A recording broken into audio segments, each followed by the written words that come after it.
Hello everybody, welcome to another episode of Bob's Woodshop. Today we got something really special. This is a handsaw sharpening and restoration video with Bob Gary of Take a Dip Tools. We're going to be having this at the Mr. Sawdust School in Hackettstown, New Jersey.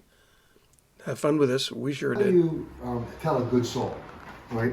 And so when I see a saw just laying around, I can spot it right away. I can be on that side of the room and look over and say, this number 12, there it is, boom, pick it up. If I don't get there that quick, Wally's gonna grab it, all right? And so I better get over there and grab that thing from spot it from a mile away, all right? And I can look at a hand like this here and tell that's early English or that's early saw because it has that lamb's tongue in there and that big medallion and just the style of that handle with the curves in here and the old, English beechwood with his large flex. You can spot the old quality right away. The size of the saw, this way and that way. And I can see this old one, I see that nib on the end. We'll talk more about that. And so when I look at a saw like that, I know that's an old saw. So I want to go over there and grab it before a bunch of the other guys do that are also as educated as I am about these old tools. When you're at a flea market at crafts, you got to get there quick and do it right. But user tools is what I'm looking at. Even a tool like this is a great saw, right? What I'm looking at is the handle. The handle's in good condition. The horns are good. It has nice carving. There's no cracks in it. It has all the hardware that holds the handle onto the saw plate. There's minimal rust on it. It's not really detrimental to have rust on a hard steel, spring steel saw plate. That'll come right off with a little bit of scraping with the razor blade and some sanding. What I'm going to do is take the saw right away. The first thing I'm going to do is pick it up and look at it. Is it straight? If it has a kink in it, that's really going to hurt you. Because it's going to get stuck in your kerf when you're sawing. And to try to get the kink out is really kind of tricky. The old smithing of the saw plates with a hammer on an anvil is really, really hard to do. I've tried it. I'm successful sometimes, other times I'm not successful. And so it's almost like a lost art on how to temper these and how to straighten them out and how to get the stresses back in evenly and all of that. So instead of worrying, there's so many saws out there, it's got a kink in it, I put it back down and get another one. That's all I got to worry about. What is a kink versus a bend? You talking about? Well, a kink is a slow curve. A kink is when they're sewing and they got caught in a kink.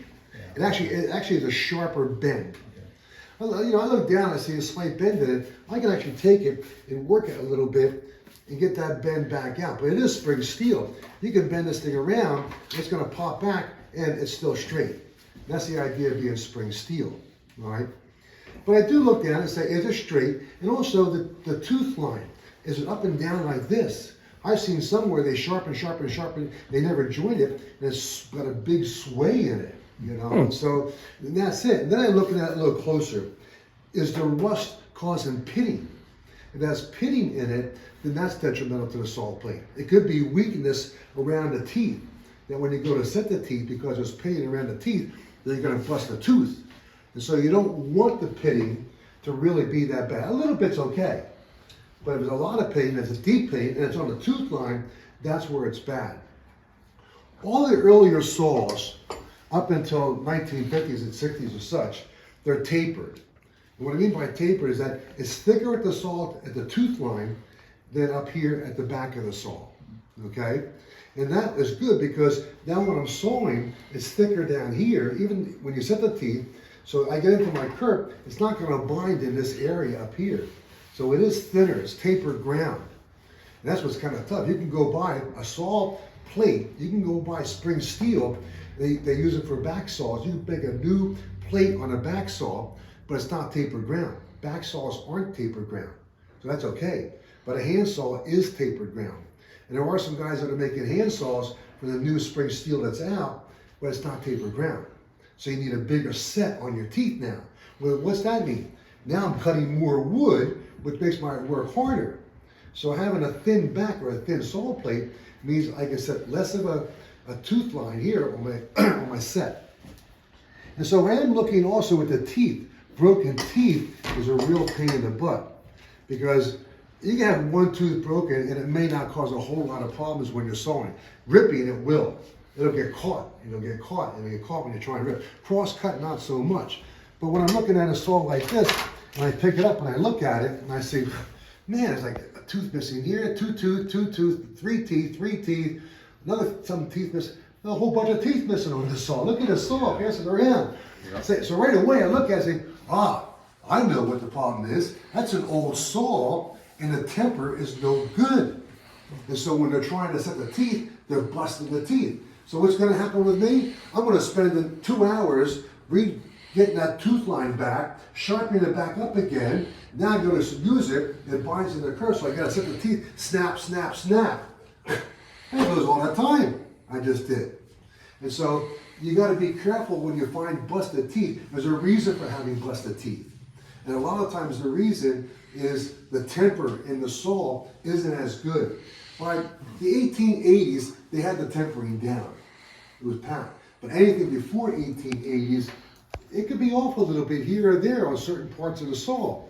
I've taken saws and I'm filing it, and I'm going along, and I'm filing. All of a sudden I get to this tooth right here, it just slides right across. The doggone steel's as hard as my file.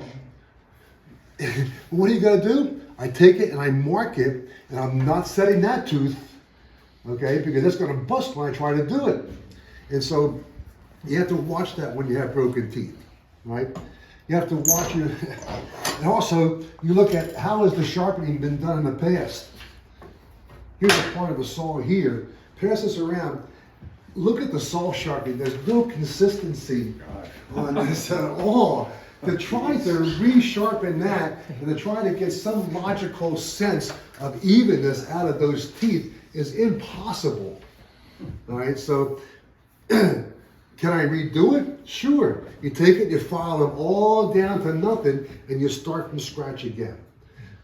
Would I do that? Cut new teeth into it then again? If you, What's that? Once you get rid of all the teeth, don't you have to cut all new teeth in it? You file all new teeth. Oh, okay. Okay, and it's so much work. Why would I do that? Yeah. It was a rosewood handle Victory number 115 that's worth like $200 and some. I'll do it. Okay, but if it's a number 7 that I can find 100 of them laying around, I'm not going to do it. And so that's the difference between when I look at the saws, what am I looking for? Okay, and so definitely spotting those in the flea market is kind of key. You know, someone had asked me earlier about the medallions and such. That's kind of neat too. You'll see on this saw, there is no medallion. Now, just a little bit of nomenclature about the parts of the saw. Obviously, the handle and the saw plate. The hardware is usually brass. In the 50s, they got into using steel. Probably even during the Depression, they started using the steel. During the wartime, they couldn't use brass, so they were using steel also. You have split nuts. When you look at the back, you'll see you can't put a regular screwdriver in here. Okay, these have split nuts. That's what they call them. They go back from the very first ones up until probably the 1870s. In England, they were still using them in the 1890s until they came out with regular screw nuts. You can use a regular screwdriver on. But that's your hardware. You have the medallions.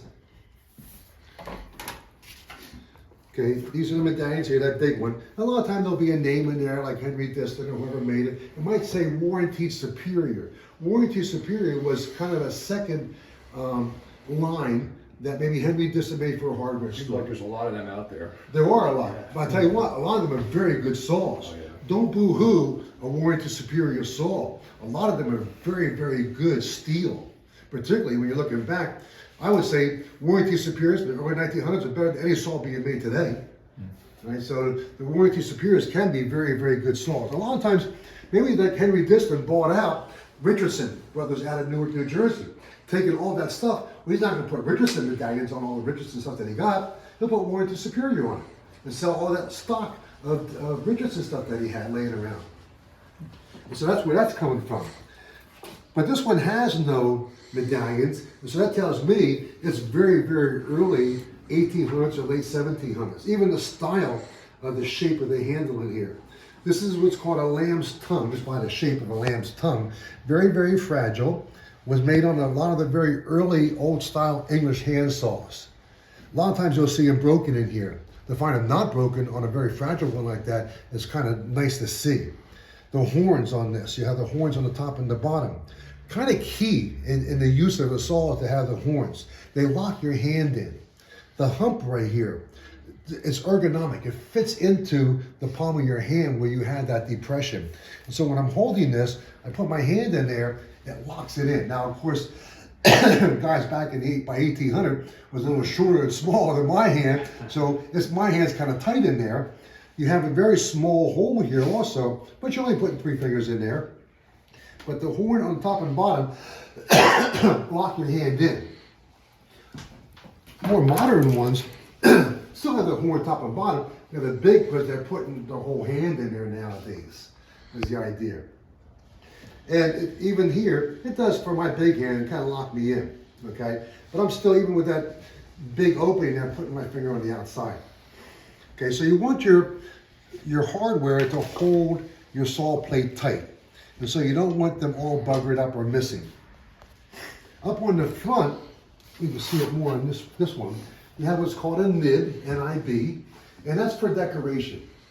Henry Diston said it in a book that he wrote back in the 1800s. If Henry Diston said it in the 1800s, don't let somebody tell you, oh, that's used for this and it's used for that, and it'll help you to start your cut and this. No, it's for decoration. I have English ones that have double nibs on them. They have a nib with a pyramid in between it. I have a saw that goes back to the early 1700s with a hook on it, a German one. It's just something they finished off with on the end. And think of all the decorations they used on furniture and such back in the Victorian age. You know, all that decoration they used, this is what decoration was. I mean, what's all this for up here? Little things right here, little hooks right there, lamps, it's all decoration. And that's what's kind of neat when you see that stuff, you know it's old, you know, just all decoration kind of stuff that they had to make it look good. And so that's what I'm looking for in a saw, is that it's straight, the teeth are all there, it's not pitted, it's not cracked, all the hardware is here, the horns are chipped a little bit, stuff. I used to use filler. Sometimes I've taken it where the horn's broken off, I add a piece of wood and reshape it and blend it in, and you can do that also. Sometimes on the newer saws that are just bulky, here's a back saw here, it's a good back saw, okay? It's an early Diston, but the handle's 1950s, nothing fancy about it at all. I'll take that handle and I'll reshape it to be an older style handle. Okay, so I've taken the handle like this, reshaped it like that. Add some nice design to it, add the old shapes to it and stuff like that. So you can do that as well. Okay, so that's just a little bit on about the different, what you're looking for in a good saw. One thing I can do is, how can I tell the quality of the steel? I like what's called a plunk, okay? You play, ever hear of musical saws? Mm-hmm. They actually had saws where you would sit down and you would take the saw and you'd bend it into a curve here, and hit your violin bow and you play it. Marlene Dietrich, which was an actress, beautiful actress back in the 40s, she played the saw. Vaudeville was big for that. So there is, in the spring steel, musical quality in the steel.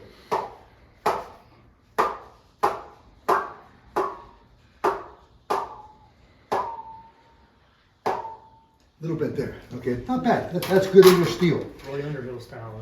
Here's Henry Diston, okay, rosewood handle, number 15. They're high quality, high tension, quality steel. That's how you tell good quality steel. Right like that, all right? And so I could pick up a saw and I go there and say, I wonder how that steel is.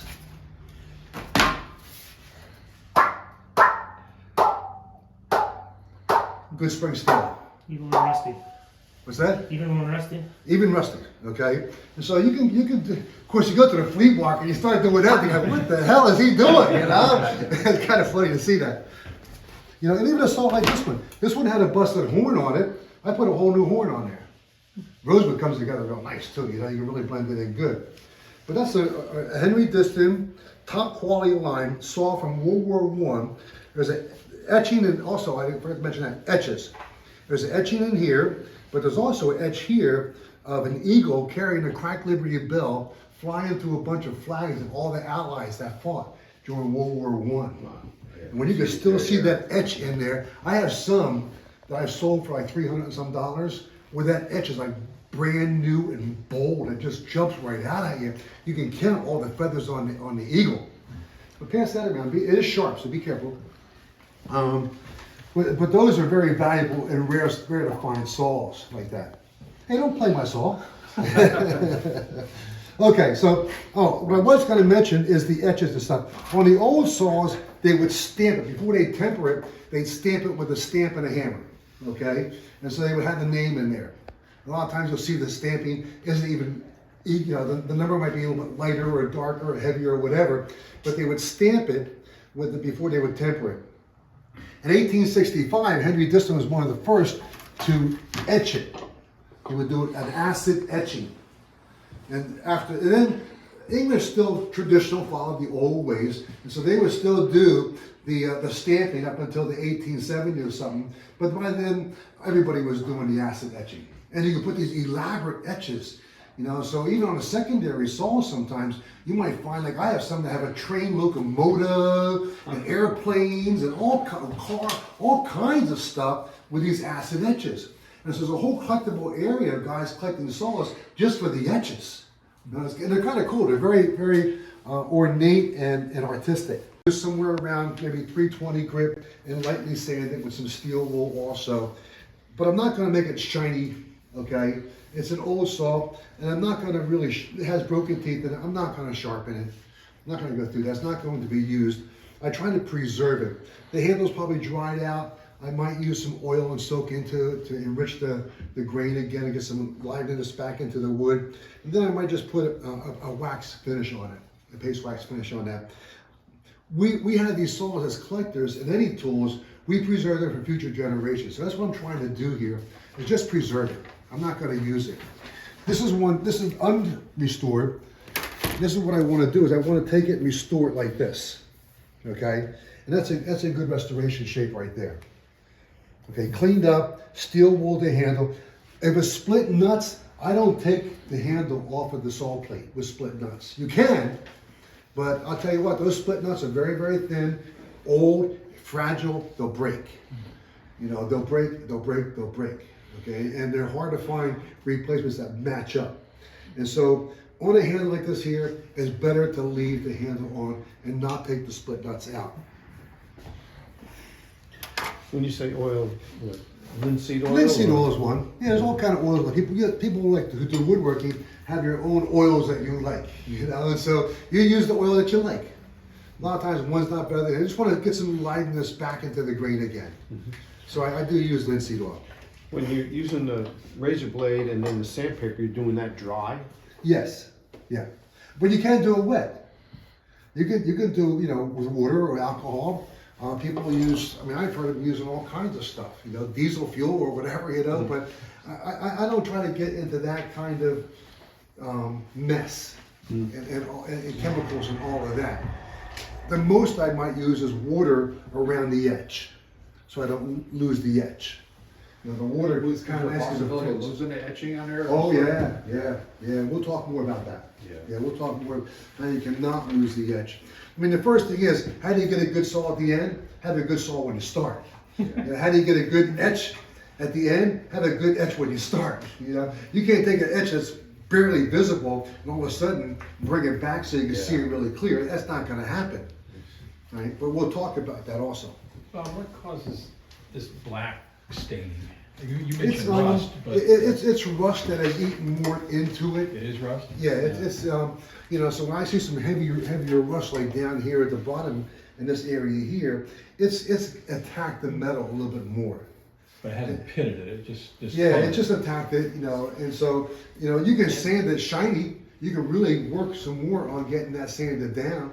Yeah. And that might, but on an old saw restoration like that, it's okay, it gives it character. Yeah. You know, and so, I mean, there's even to the point that I've had things where it looks like, you know, fingerprints and stuff that your acid in your hand from someone, 50 years ago got in there, and everybody has different acids in your hand, and has sat on there for that long a time, and by the time I got it, it's not coming out. So I'm really aggressively sand it down. I'm not going to do that on an old historic saw. After they did the etch, did they come over with like a Japan, black paint or something? Some makers did, particularly this Simmons. Simmons has that blue that they use, and I'll tell you, he really has some nice looking etches on the Simmons saws with the reverse etching with the blue. Again, that's really good. I can sell those saws for a lot of money because artistically it really looks great. But again, you lose it really quick too, when you're trying to sand it down. So you have to be very, very careful with the Simmons like that. You look at different saws. I mean, here's a saw here, okay, that to try to save money and make things stronger, it's just the wood right here. A lot of times I see it being walnut with copper holding the handle all together. Oh, that's cool. All right. Maybe an ice saw at one point? Maybe. What's that? Was it an ice saw maybe at one point? No, actually, more I think of a pruning saw, but for rougher wood sawing. What make is that? Do you know what make that? I forget. There's an etch in there. I can kind of look at it, but I think it's it's a Harvey Peace out of Brooklyn, New York. That's who made that one. The plates that they put over the nuts sometimes, they have the decorative, is that just decorative? Yeah. I mean, is that tell by the brand, or a lot of saw companies did that? You mean this, like this? Yeah, sometimes you'll see them have like a decorative plate that'll come down. Yeah, once in a while they've done it, and sometimes it was very high quality stuff. And if it's decorated, I mean, I've seen them where they're, I have some that are English that are cast brass that are on there. That's a very high-end saw. Yeah. Okay, almost presentation quality. Then you just have some that are just a steel piece that's on there, and it kind of adds more to the integrity of the handle holding it all together, so you don't get cracks in it. The problem you have is that you have the hardware holding wood on the steel, but the hardware expands and contracts with different moisture and weather and such, okay? But steel doesn't so much. Yeah. And so you get cracks in the handle. So you get cracks a lot of times right where the screws go through. That's the weak spot. They would put that plate on there to try to stop that. Oh, Okay, to have that happen. Also what they would do is, looking at different materials, you'd have some plastic, a permalloy, okay? A very, very hard plastic. Oh, And it is tough. A Bakelite? Henry Distant, like a Bakelite in a way, okay? Bakelite's probably a little more fragile, okay, if you drop it and stuff. But I'll tell you what, these saws by Henry Distance are very high quality steel. When did they make Really that good saw? steel. What's that? When did they make that saw? 1930s. 30s? Okay. Yeah, 1930s. They were experimenting with different material besides wood. But the quality of the steel on these, and they're different colors. I have all the different colors. It's like one of those collectible things, green and the browns and all the different, the combinations of different colors here and everything. Just beautiful saw and very comfortable in the hand too. I mean, on a saw like this here that had the split nuts, I want to restore with the handle on it, okay? But a saw like this here, I'll take the handle right off. So that's what I'm going to do. I have the cross cut and the rip. We'll deal with a rip saw first. Rip saws are definitely easier. Now, when I talk about cross cut and rip, how do I tell the difference? First off, a rip saw is cutting with the grain on the wood, all right? And a cross cut is cutting across the grain. We've all done some woodworking, so we know the difference in using a chisel or a plane. When you're going with the grain, let's say we're going this way with the grain, it's like taking a chisel and you're carving it. You don't have to worry about tear out on the side when you're going with the grain. When you go across the grain, then you have tear out. And so what we need to do is slice the wood. A lot of times when we're using a plane or a chisel, we'll take a knife and we'll cut it here, we'll cut it there, then we do that carving and we won't get the chip out. That's kind of what's happening. This is a cross-cut design right here. The teeth are filed at an angle, all right? And so you have the point on that side, slicing, and the point on this side, slicing. And so your teeth are at an angle, and they're also smaller, because you're cutting across the grain, you're slicing the wood. A rip saw is sharpened straight across. Okay, so, and the angles are different. And so when I'm looking at my rip saw right here, when I sharpen it, I'm gonna go straight across when I sharpen my rip saw. This way you can see it. So the teeth are sharpened straight across. When I go to my cross cut, it's at an angle. I have to sharpen it. Okay, so I'm sharpening at an angle. And then the next one, I'm sharpening at the other angle. That's when I go back to that angle. And so I'm going back and forth on my angles. Now I don't sharpen it that way. I'll sharpen it this way, then I'll turn the saw over, and then I'll do the other ones on the other angle. Okay? So one of the differences right away is that they're bigger teeth on a rip saw, and they're sharpened straight across. And so when I pick up a saw, and I can say, is it a rip saw or a crosscut saw? I look at it and I say, do I see any angles? If I don't see any angles and it's sharpened straight across, it's a rip saw, right? Dovetail saws, because you're cutting with the grain, are rip saws.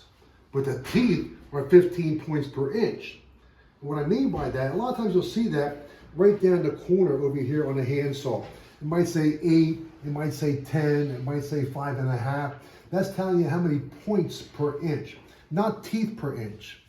It's points per inch, almost exactly the same, half a thing off. What that means is that when I'm looking at it, if I measure in one, this is probably 5.5. The points I have 1, 2, 3, 4, 5.5 points per inch. Every inch there's 5.5 points sticking up. Okay, could it be crosscut? Yeah. So maybe somebody was doing some timber framing work and they wanted a 5.5 point per inch, but they wanted aggressive work on green wood, and so they did a crosscut. And I find them all the time. Okay, that back in the old day when they're building houses with, you know, outside construction and everything, they're cutting 2x4s, which were real 2x4s. They wanted an aggressive crosscut saw. So they're taking a rip saw and sharpening a crosscut. Doesn't matter. You can do that. No problem at all. You can take a crosscut and sharpen a rip. I have guys that want a fine rip saw. And so I'll just take a rip saw and sharpen a crosscut. You can go back and forth either way. It's all in your nothing to do with the saw, the teeth, or anything. It's all in your sharpening that determines really whether it's a rip or a crosscut. Okay? So here we have our is our rip saw. First thing I want to do is to take the handle off. Now, if it was a split nut like these, and say one of the things I do on these, I might tighten it up. I could take a regular screwdriver, because and I just file the center out a little bit. I file a notch in the center of my file. So there's 2 little points sticking up on both sides, so I can fit that in there, and I can tighten it up. And I can see that this one's loosened. I'm turning it. But you got to watch is that the grooves has been sanded down. When they do these crosscut saws, they want to make it flush on top. So they put the hardware on, then they sand the handle down. But they're also sanding the hardware down. They're also sanding the slot almost gone. And so a lot of times it's hard to get these in here. So sometimes when I want to do it, I've taken a little chisel, and I just tap, tap, tap, tap, tap, tap, and get that slot more defined for my screwdriver. What I find on the split nuts that does help me out, I can get this in there, and I can turn it. But to have more control, what I like is I'll use one that I made here out of a screwdriver, okay? And I put it into a brace. By doing this, I can now put the pressure down and have more control back and forth this way. So I do like when I'm working with split nuts, putting it into a brace. Just a little bit of tightening. If I want to take it off, I can take it off. And I have taken split nuts off, but you got to be really careful. And you can take the nut off, but now you got to get the screw out of there. And a lot of times driving that screw through, you're going to strip all the threads because the hole is so tight. Okay, around that brass screw. Of course, you got spring steel here, and you got brass there. Which going to give? The brass. And so you're stripping the screw, taking it out. If you don't break it. Sometimes just going back and forth, it loosens things up.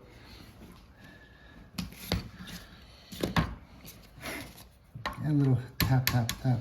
And I can feel it's coming out with no pressure at all. Ah, now this one has 5. That tells you a good quality handle with 5 on it.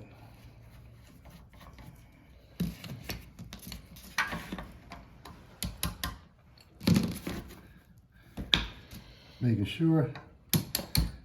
I'll drive it out.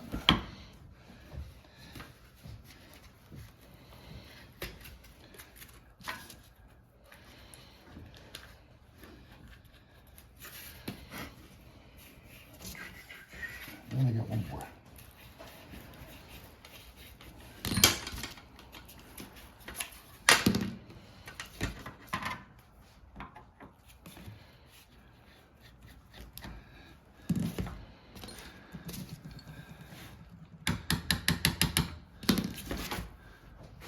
Okay, that's fine.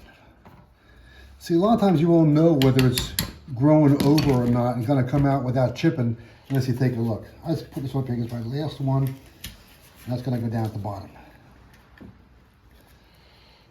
Now, taking the handle off is a little tricky sometimes. I don't wanna, sometimes on a saw, I have a slit in the top here. On some of the better saws, you don't have that. These probably do, they're English. But that good quality one right here, it doesn't have it. And number 8s didn't have it also. This number 8 didn't have it. That was to hold the saw plate in tighter, like that. So it doesn't have the notch out on the top like that for the saw plate. And so if I take it and I just try to pry it this way, I'm gonna bust all of that wood out. It's so thin on top there. So usually I put my thumb on the bottom and I push it up a little bit to bring it out. Okay, just kind of wiggle it out. And there you go. And then you open it up and you'll see there's like 20 holes in there. Okay, a lot of these, the handle's been busted a couple of times and they replaced it and re-drilled through. Okay, some guys say, well, the handle's busted, can I put another handle on there? It could be the same maker, the same model, the same year it was made, and the holes are not going to match up. They're not going to match up. They weren't made like that, okay? And so no, you have to drill new holes. Or you might put them together, and one hole matches up, or the other ones are kind of close. I get a small little round file, and I go in there and I file it down, I file it down, I file it down. That's hard spring steel. I also have a little burr tool, my Dremel. I can go in there with that and do it as well. Or the other thing I got to do is drill a new hole. But don't try and drill a new hole. You got a partial hole showing. I have to use a carbide bit to drill a new hole, which are very fragile and they'll break really easy. I'm trying to drill through, and I got a partial hole there. What's going to happen to your carbide bit? It's going to break. And so I have these little carbide bits that I use for that. And they're very, very cheap to buy these. Okay, but a carbide bit. Ah. Is that a broken one? No, that's good. Okay, but a carbide bit, it goes in the drill press, put a piece of wood down, put this in there. I'll have the handle right on there, and I can drill right through the wood, down through the metal, okay? That way I make sure that the hole matches up. Okay, so these carbide bits is the only thing, I don't care whether it's a tungsten bit or any other kind of steel they got out, it's the carbide that's gonna get through the spring steel. And use a little bit of oil, it'll help you even more. Okay, if the hole is, like I said, here's my little,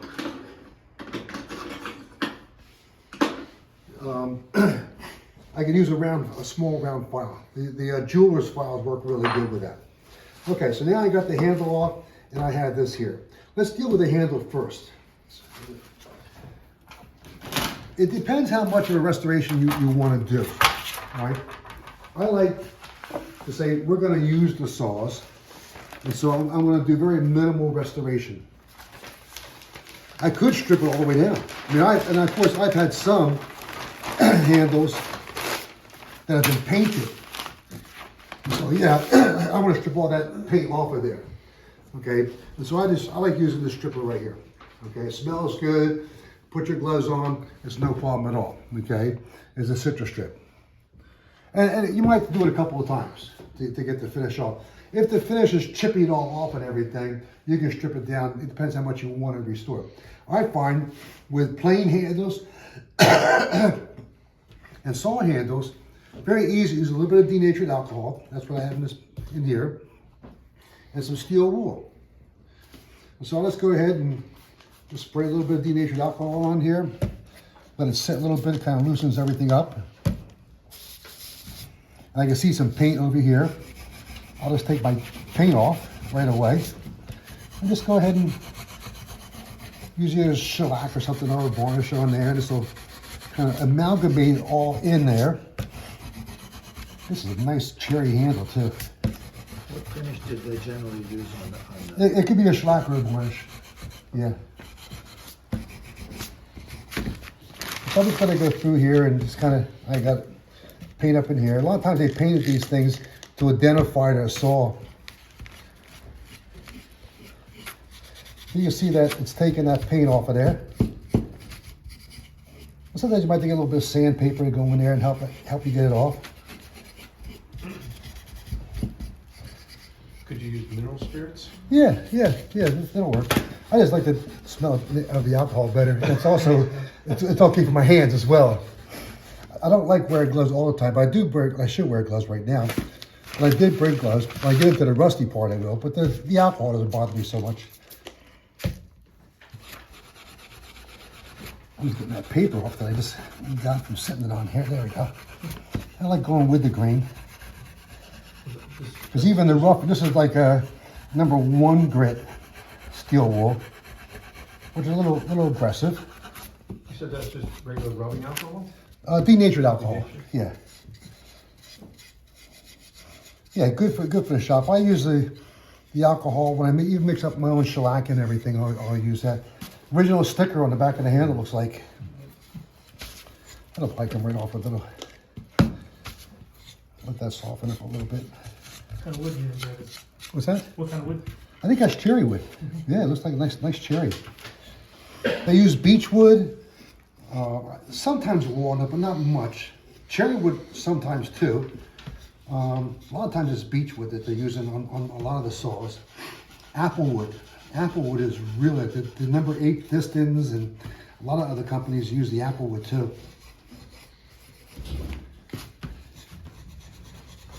I might have to go in there with a little razor blade knife and cut that off. Then I can use my finer steel wool, more dry. Mohawk made right here in New Jersey. My friend Herb Keen turned me onto this stuff for tool restoration. It's a very lightweight kind of a French polish. It's called lacquer? Lacquer, L-A-C-O-V-E-R.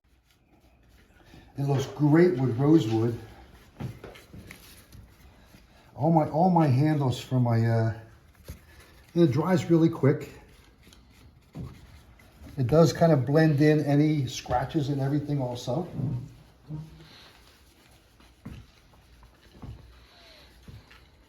How many coats you use? You put a couple, like 3 coats on.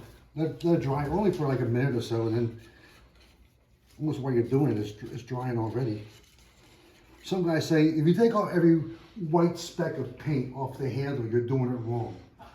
Okay, it took a long time to get those white specks of paint on here. You always see that on tools. Like, they put their tools, like their nice planes with the rosewood handles, right in the middle of their paint area when they painted. I hate that. They must have, because I always see it. It's a good tool and a good gun. Old guns sit in the closet with that paint. Yeah, yeah. Okay, now look at the difference of this handle and the restoration on just doing it that quick. You know, I'm doing a lot quicker than I would do it. It looks great. Look at the beauty of that wood. I mean, that's a craftsman. That's nice. Okay? So what I want you to do now is this.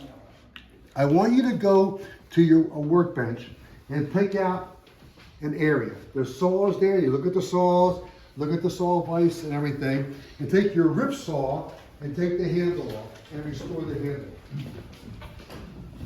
All the supplies are on the tables or over on the supply table is right over here. This is our supply table.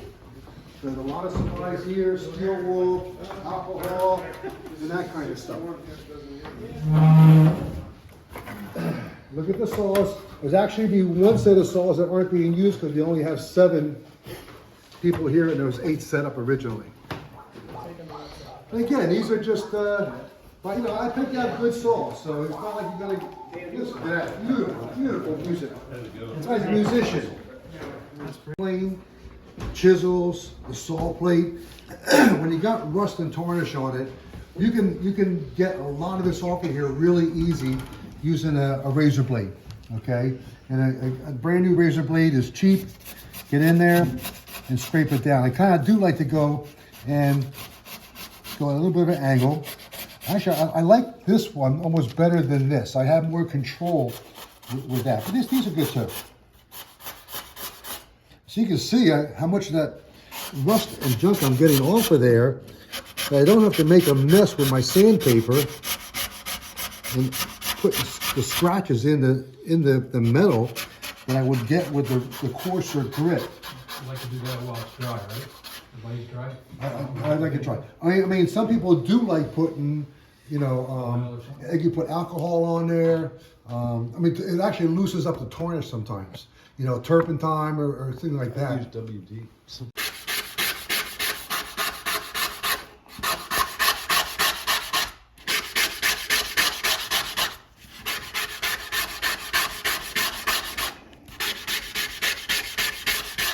Okay,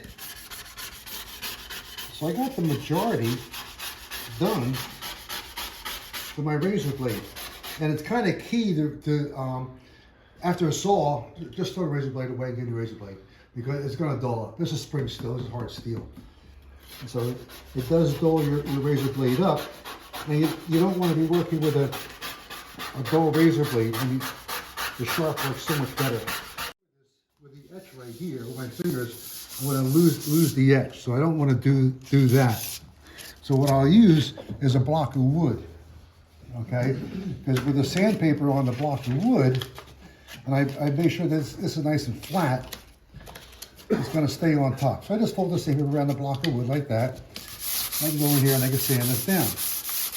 If there's not a good etch there, how do you get the etch to show a little bit more? Not much, but a little bit more.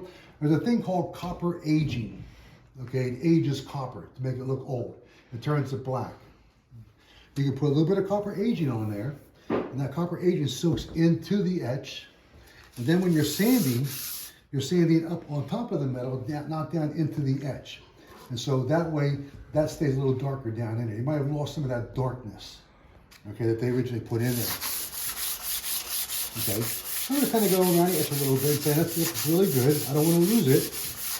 So I'm not going to go too much with that, with the finer grip. I have some other sandpaper here that I got from Wally that he was using when he was taking down his number 2 plane. And it's used a little bit. Well, I like that, okay? Because I want that used sandpaper. So I'm just going to take it off right here. We'll put that on there. So it's not as aggressive. It's a finer sandpaper that's used up a little bit, so it's not going to scratch as much. Okay, and that's pretty good. That's staying right there. But yeah, it's used up, so it's not aggressive. Okay, where this here is much more aggressive sandpaper because it's sharp. And now what I'll do is go back into the other areas, just sand it down. Have you ever used like the navel jelly? No, I haven't. No, I haven't used it. Or No. like a vinegar, Rust remover? vinegar, salt, and Never water, use salt. vinegar. Never use vinegar. Okay, the acid in the vinegar attacks the metal as well as the rust. Okay, and it gets into the pits and everything. And even when you wipe the vinegar off, that acid is still in the metal, attacking the metal. Mm-hmm. So you don't use vinegar, you don't use acid, citric acid, and those kind of things. Okay. I just find the safest way and the most control I have is just light sand like we just did. Okay. You know, without getting, I don't like the chemicals. It does affect the metal and what you have here a little bit. So I stay with the mechanical more than the chemical. You ever tried that electrolysis thing? I have on some tools that I had. I just got a bunch of axes that were rusted up really bad. and I used an old battery charger that I had to do electrolysis, and it did a good job. That's a safe way of taking rust off. It only attacks the rust. It doesn't hurt it more. And so where I went from this, I went to that. That's very smooth. It's going to be nice in the curve, okay, and it's going to work really well, okay. Now, why don't we work a little bit working on your rip saw, clean it up, okay, on both sides, and we'll come back here, and then we get into the sharpening. You guys want any gloves? I see Sam's wearing a glove, okay? Those gloves, keep your hands clean. I appreciate it. Can you make out the company?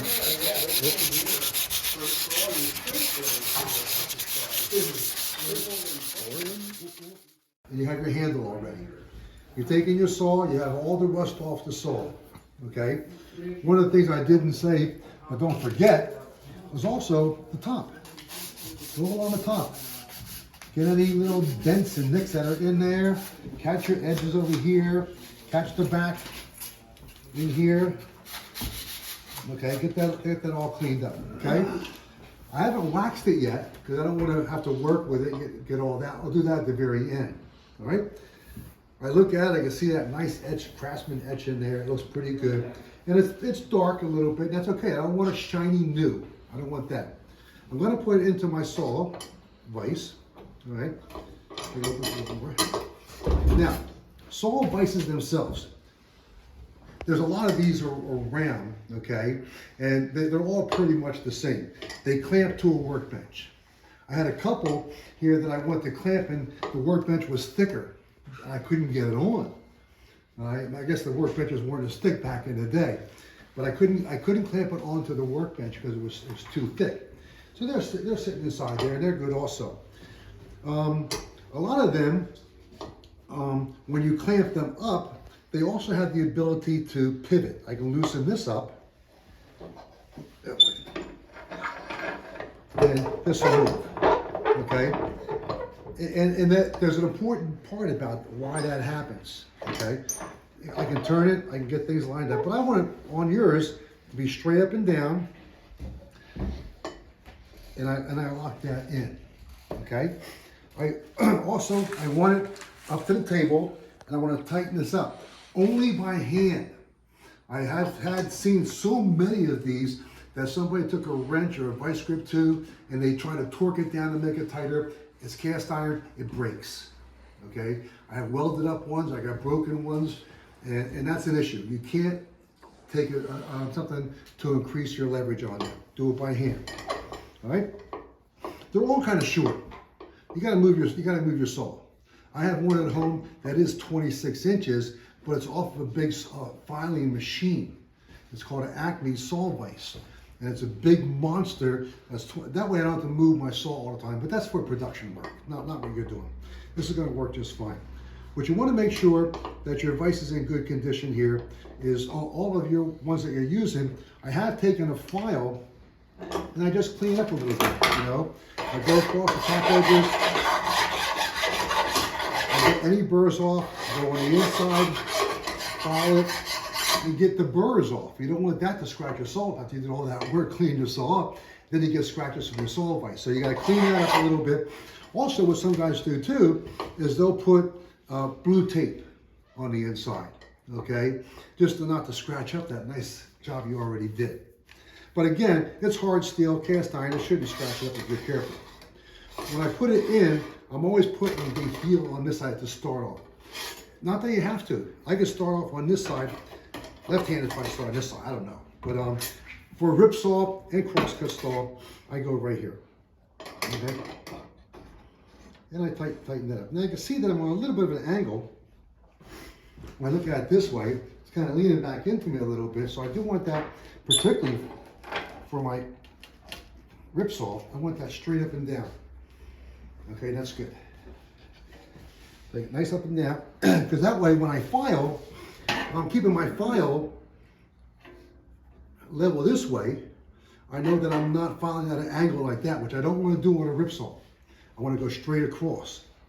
Now, when I sight down the saw, I look at it and say, that's in pretty good shape. Sometimes what you might see on a rip saw is a crown this way. And that's on purpose. It comes from the factory like that. When you get into your power stroke, it's arching out to really get more power in a way. And so you might have that little crown on it, okay? But most of the time we'll see that they're straight. But to help us out with getting that, so we want to get every tooth all the same. When you're sawing, you want every tooth to do an equal amount of work. To do that, I'm going to ruin any sharpness that I have here. I'm going to joint the saw. What I'm going to do is take a file like this and go down the whole tooth line, okay? And what that's going to do is any ones that are sticking up high, it's going to bring them down to the ones that are low. That way I'm ensured that they're all the same height. Now they do make tools to help to do that, although a lot of times I'll just do it by hand like that. These are ones that are commercial, okay? And there's a little file that's stuck in here, and you can adjust it here. What this does too, that helps you tighten that up, it might open this up a little bit more if you need to. Just put that on there. And so what I'm going to do, looking at here to see which way it goes, let's go down the whole thing. Now when I do that, what I'm going to notice is on top, I see a little shiny spot. Because the teeth had a little bit of rust on there, they were dull over the ages.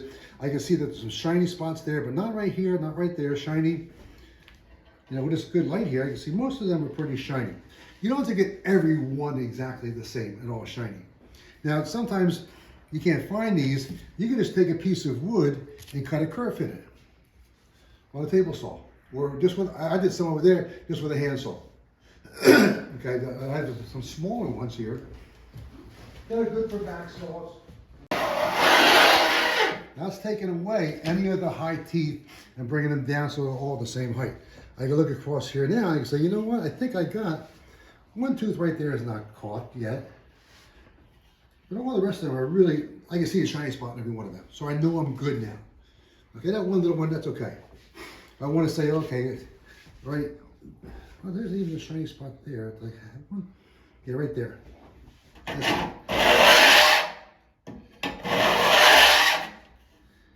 Not yet. Make sure it's not broken. But the more I'm doing this, the more you gotta file, okay? So that one, if I still haven't hit it yet, you know, when I get to that one, I don't see a shiny spot, I'm gonna be very gentle on how much I sharpen it. I can always get that the next time I sharpen. Okay? They're all equal. When I set this in, the file in there, when it's not, yeah. When I set it in there, okay, what it's gonna do is sharpen the front and the back. Matter of fact, so you can see this easier,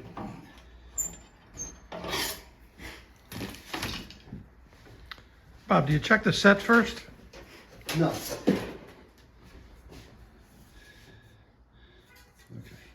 Let me see, well, we'll go this way. The front of my tooth, okay, there.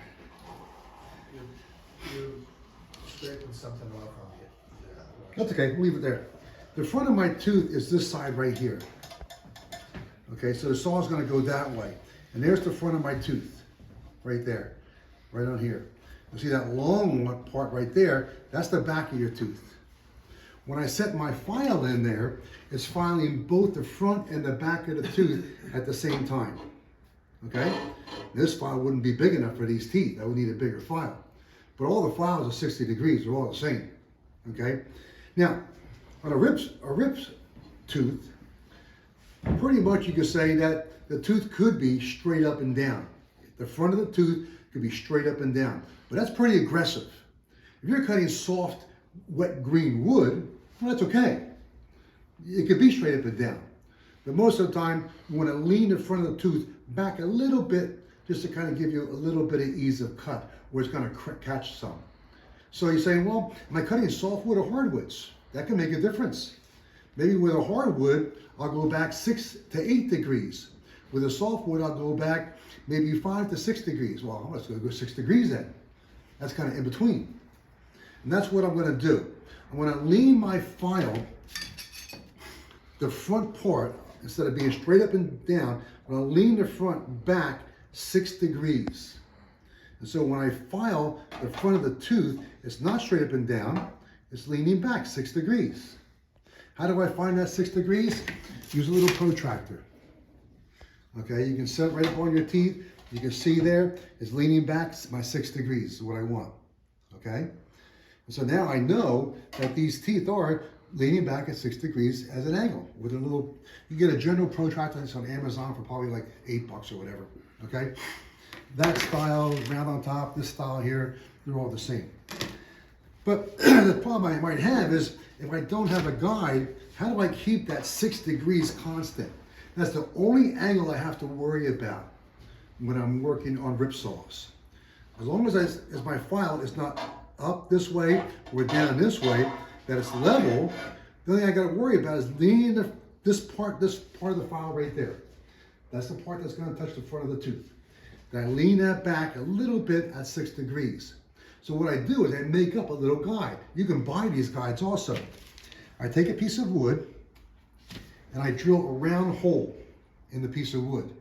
Then I take my protractor and I make a line going down right next to that round hole. So on this side, there's the round hole. I'll make a line going down right there. So that would be where the file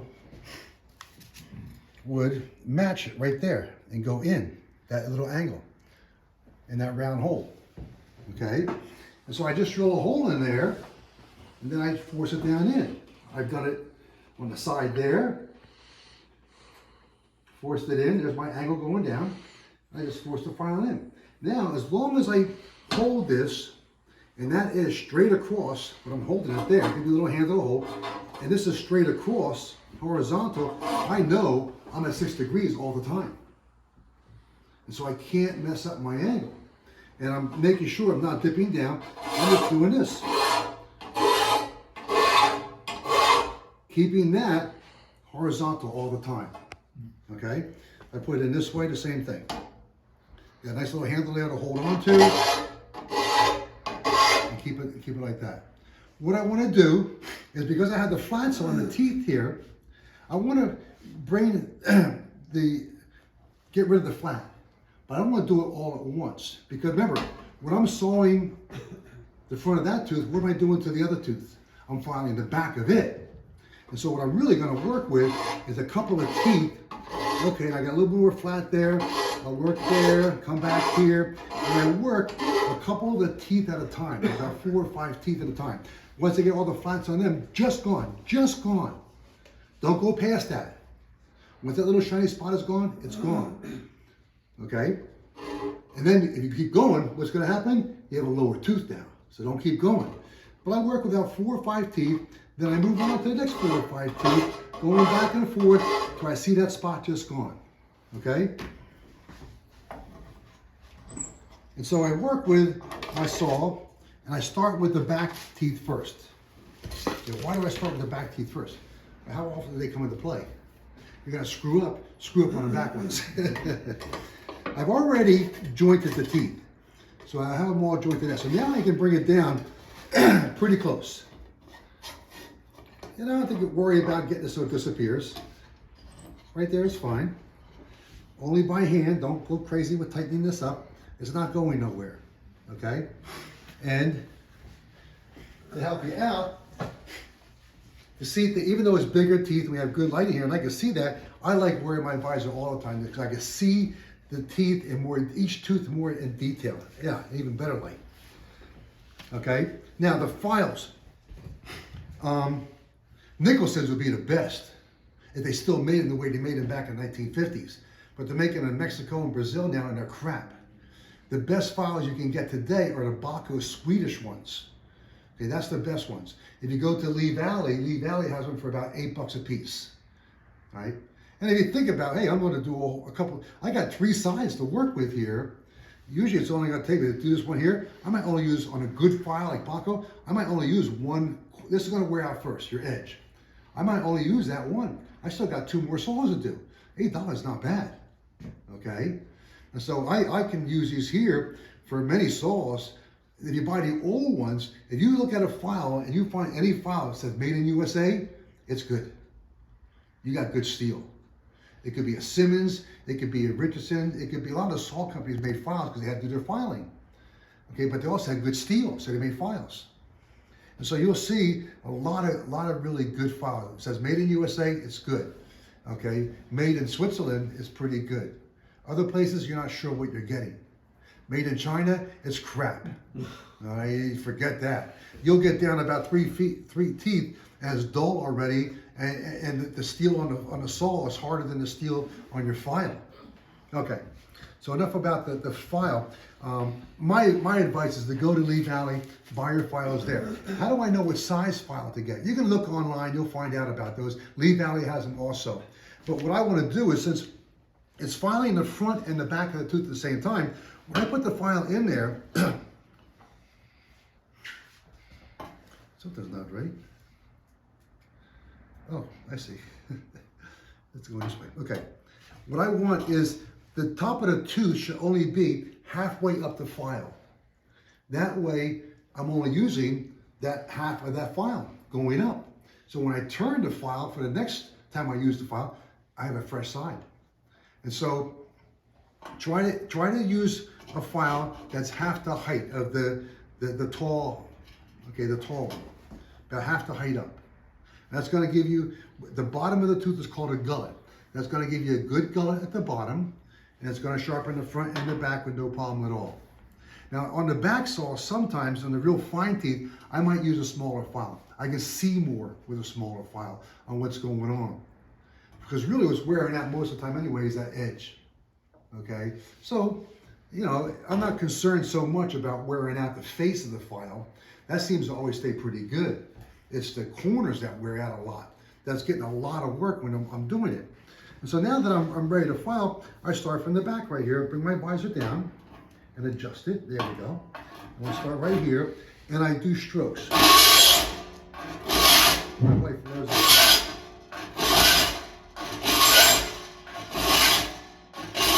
And what I'm doing is I'm looking at the shiny spot on my tooth. I'm saying how much is going away. And when it starts to go away, I move on to the next tooth. But I'll have to come back and get it all the way gone, but I don't want to take it all the way away right away. I want to work back and forth a little bit. This is what mine at home doesn't make that loud noise. My wife loves it. I was wondering if I could do something.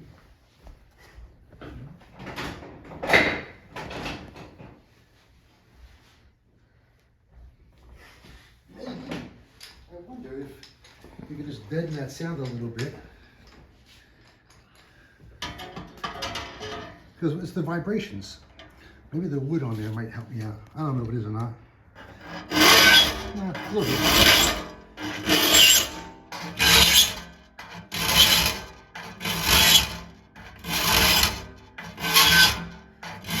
Now I'm moving back and forth through my different teeth. I'm not staying at the same teeth.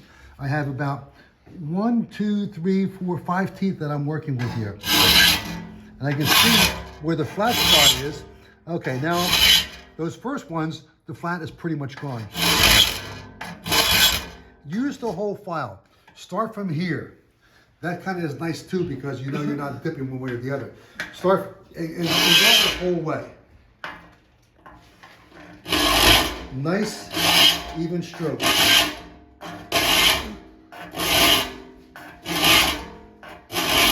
Your way down and go back and forth a little bit. The main thing, there are these pieces of wood over there, and there's brand new files over there, so you shouldn't have any problem. I've already fitted the file into there, so the angle will be right for you at 6 degrees. The handle, make sure that the handle is tight. It should be, I have a good handles over there. You also want to make sure that, sometimes I round the handle out more here because it's in your palm, and you don't want it squared off or anything like that on the end. So you do want a handle that's very comfortable in your hand. And usually for a big file like this one, it's a little bit bigger file, okay? And you know, as you're working, that should be in kind of tight too. And that gives you a handle up there, and it gives you that feel of back and forth this way too. So these are nice little fixtures here that you get to go. So you're gonna join it, And you're gonna put this on your file, and you're gonna start at the back over here, and you work your way on down. Okay, let's go.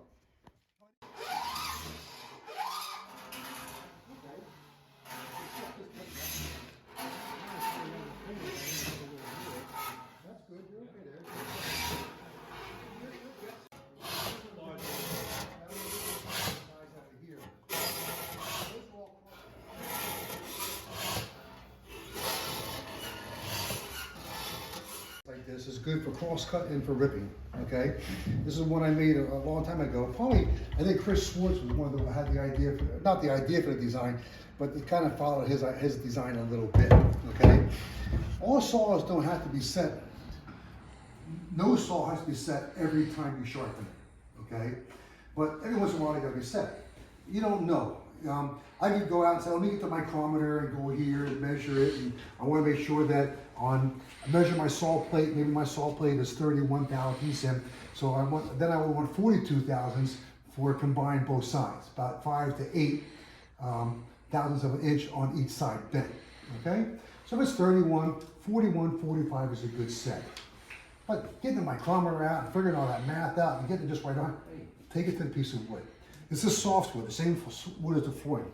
Although probably you're not saying it was that soft, I don't know, but it's a yellow pine, okay? Softwoods usually need a little more set than hardwoods because the fibers, softwoods bounce back more, okay?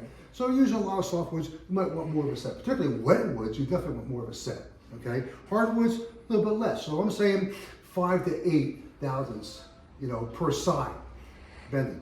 But you try it out in the kind of wood you're going to use. And so I just draw some lines on here, and I got that V in there. And if you cut into my V, I'll kill you. No, it doesn't matter. Okay. People say, oh, you start here, then you push. You're not going to do that on a sharp saw. Always start at the back. People say, oh, put your finger next to it. If you want to cut your finger, put it next to it. Okay. Okay. I'm going to start back here, and I put my thumb way up on top of here as a guide. And I bring my angle down. I don't go up here. I'm going to bring it low. Just get a couple of times. And I'm good. Now I can do my cut. And keep it so it's not wobbling all over the place. And follow your line.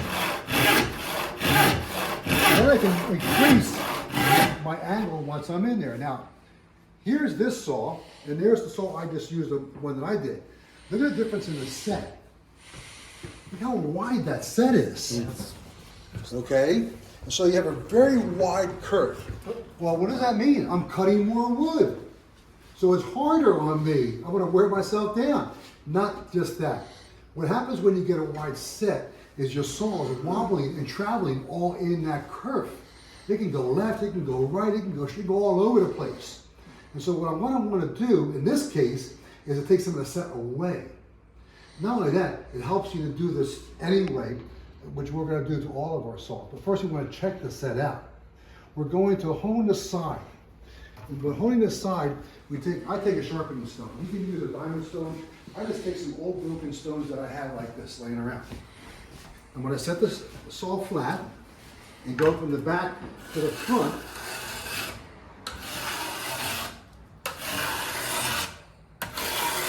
I dress the side. By dressing the side, that even adds more sharpness to it and takes away a little bit of the set. Okay? I did it to that side. I did about 3 or 4 strokes.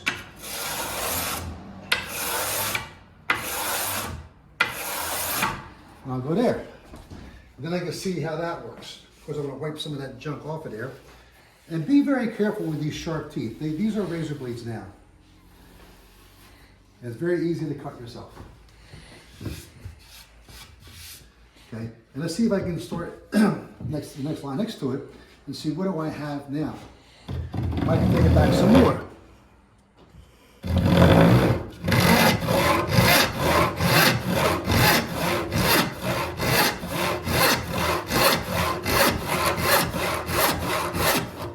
Okay, I'm still taking a pretty good out of there.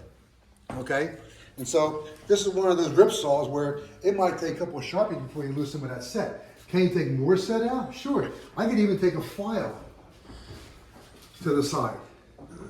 Okay, and take a little bit off with the file.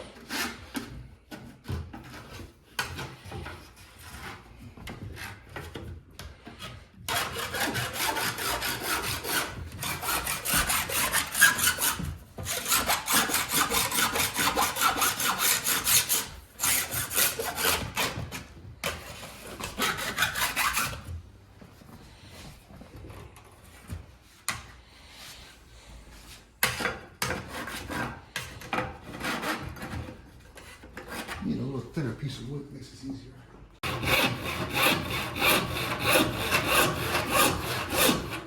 Much better curve. You know, not wandering all over the place, it's nice and straight. And that's how you define your set. Now I haven't added set yet, so come over here and we talk about that. Come over here. Come on, I'm not gonna do it on this one because this one has a lot of set. You gotta know how you add your set in case you don't have enough. What I'm saying is if you try to saw and it gets stuck in the saw curve, it doesn't saw. You can't move it. What I do, I like putting my magnifying lens on so I can see better. And a lot of times I'll even do it before I sharpen. If I have to sharpen a lot, you guys didn't have to. I have broken teeth, so then I gotta look and see which way the teeth bend. You don't want to bend one the wrong way because that could snap a tooth. If the tooth was bent this way, and you're pushing it that way, you can snap that tooth, okay? So I'm gonna look here and I'm gonna say, okay, when I look at this, I can see that this one was bent that way, and that one was bent. That's all I need to do, mark those two. Now I know that they're going that way, okay? And so I'll use my saw set, different kind of saw sets. There's ones like this that are very good. This one I use more like on a crosscut. Here's my tool I use here all the time. This one has on a saw set, there's a hammer and there's an anvil. The hammer is the movable part that's going to push the tooth. The anvil is the part that is pushing it in two. And the anvil is angled. And so what you have is a piece of metal that's straight up and then bent. Like that. Well, here's where it's going to start to bend, right there. What I do is on my tooth that's coming up, okay, I only want to bend on the top half to top third of the tooth. I don't want to bend it from the very bottom. That could break and snap the tooth. And it'd give you too much set if it doesn't. So I'm only going to bend it where that bend starts right there on, this is your anvil. Okay, your hammer is coming in here and it's going to push that tooth into that bent part right there. And that's what's going to bend the top half to top third of your tooth. Okay, and so when I'm looking here on the saw set, I can loosen it up and I have an adjustment right here that can move the anvil up and down. And I can see inside there that I can see where that bend is at. When I set that over my tooth like that, I can say, okay, where's that bend at? I'm going to see it right there. So, okay, I got to go up a little bit higher, right about there. Lock it in. And now I know that the bent part is on the top half of the tooth. Okay? Now I know that it's bending in the right location. This one was already set, so I'm not going to add a lot of set to it. So very, very, very little. So I'm looking here now, and there's a tooth that I already marked, okay? So what I'm going to do is touch it, skip a tooth, touch it, skip a tooth, touch it, skip a tooth, touch it, skip a tooth. The worst thing that can happen as you're going down here is you spend an hour or so cleaning this here, you hear that snap, okay? That's not going to happen on these saws because they're not that old. And the steel is pretty consistent in all of them, okay? But I will go right down the line and set every other tooth going the right way. And I'm dragging my hand here. Be careful doing that. I just do it all the time. This is where you could put that rag on top of here or come up on top of here. Bend it, bend it, bend it, bend it. And try to get when the hammer is coming in, get it centered at the point of the tooth. Okay, that's where you get maximum bend. Center the hammer that's coming in, right at the center of that tooth. Okay? I'm just gonna go, I can leave it there. I leave it right there where it was last at. I know that's the last one I did. I come back down, skip a tooth, set. Skip a tooth, set. I can kind of see a little bit of bend going the other way anyway in these. I can go right on down. I'm gonna go a lot faster than you're gonna go. Okay? And just go ahead and set. And then what I'll do is I have that red dot over there, so when I turn it around the other way now, I go all the way down and do it. Take it out of here. And see how high I have it also? Okay, I'm not way far down. I need that clearance. And I don't need to move it for my set. I don't need to move the saw in the vise. I kind of center it right there, leave it up that high. And now I see, okay, here's my red dot. That's the one I bent this way. So now what I want to do is go the other way. I'm going to skip a tooth, and I'm not touching the ones that I did red, and I keep going down. Don't lose what you're doing. My wife comes down, I'm setting teeth, she knows better than to bother me.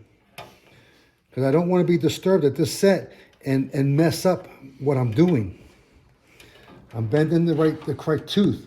If I bend the wrong tooth, there's a chance of messing things up. What am I going to do? Wax it? Wax it. I'm telling you, you do this on a hand plane, you do this on a saw plate, it's beautiful. It really, really makes a big difference. This is my waxing cloth right here. Someone put lacquer over on it, but it's okay, I got plenty of them. I just like the texture of this rag, you know, for wiping the wax down after I put the wax on there. Just use the paste wax. My little rag is in there, liberally spread it on there. This is how I finish my saws off. Put it on down.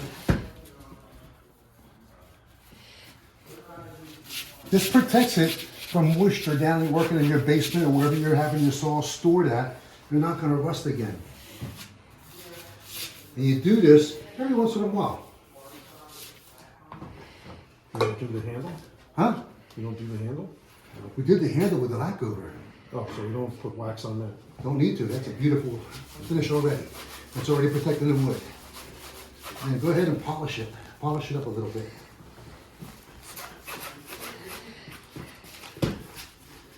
All my saws, all my planes that I restore, every part of the plane that's bare metal is done this way with the paste wax.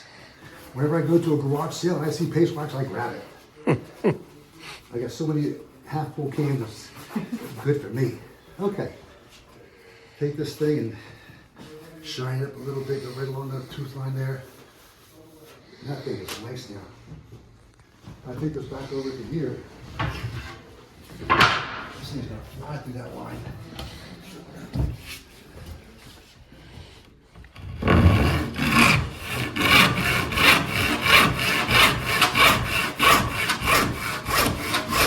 Now say I'm cutting and I notice it's going to the right side. I can't keep it straight. It keeps going to the right no matter what I do. It means you got too much set going on the right. Take that file or that stone and take a little bit of your set off your right side.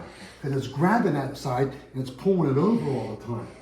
So if you see that it's going one way or the other, take a little bit of set off of that side. But see, that's what you want right there. That nice straight line, not jagged like those first two there. So we even that set out. That, oh, I'm sorry. So we even that set out, you can see how finally that other saw came out pretty good there. And then here it's even better with less set. Well, I hope you liked that class. Again, this video was sponsored by Crafts of New Jersey. If you want to get a hold of us, check out our website at craftsofnewjersey.org.